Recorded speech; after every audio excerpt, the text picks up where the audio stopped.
motion until another force acts upon it. I used a video of Brandon Jacobs trucking LaRon Landry because LaRon Landry is one force that acts upon another force, which is Brandon Jacobs. Jacobs is able to break this tackle, as we see, because his mass is 120 kilograms and his speed is about 3.5 meters per second, which gives him a force of 420 newtons. LaRon Landry, on the other hand, has a speed of 1 meter per second and a mass of 100 kilograms, giving him a force of 100 newtons. Due to this difference in force, Jacobs is able to break the tackle and exceed like another 2 yards.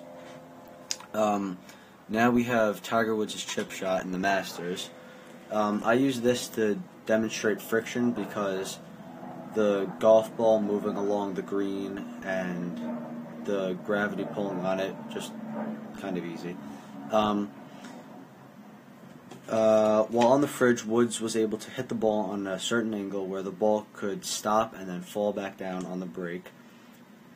We see the ball approach the break and then slowly stop, and then it proceeds to fall down, and then you see it slowly come up to the hole and then stop, and then it falls into the hole.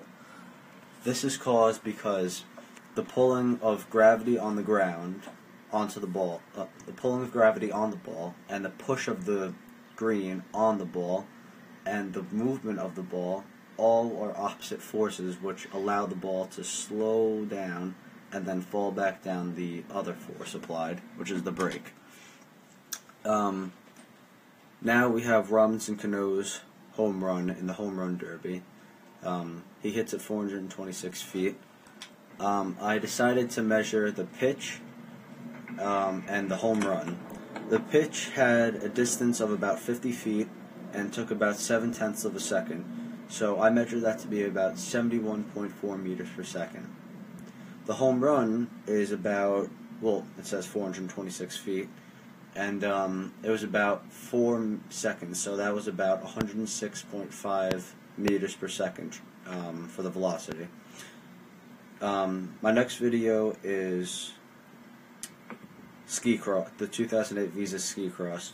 I use ski cross to demonstrate air resistance because as we see all the skiers approach the jumps, they crouch down into a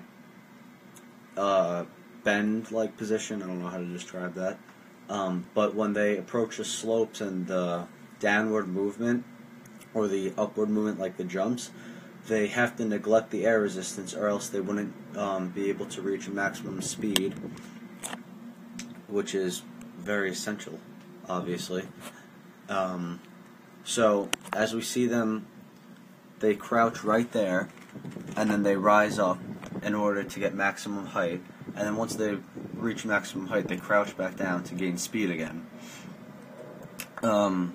We see that the orange man is in first because he obviously has a nice technique when approaching the jump. So this video involves drag racing, as you can see, and it has a lot to do with acceleration. Acceleration being a rise or fall in speed over a period of time, usually in short bursts. I say short bursts because we see in drag racing the drivers are at, well, the cars are at a stop, and when the light flashes green, they release from the brake and they hit the gas, and this guy failed, obviously.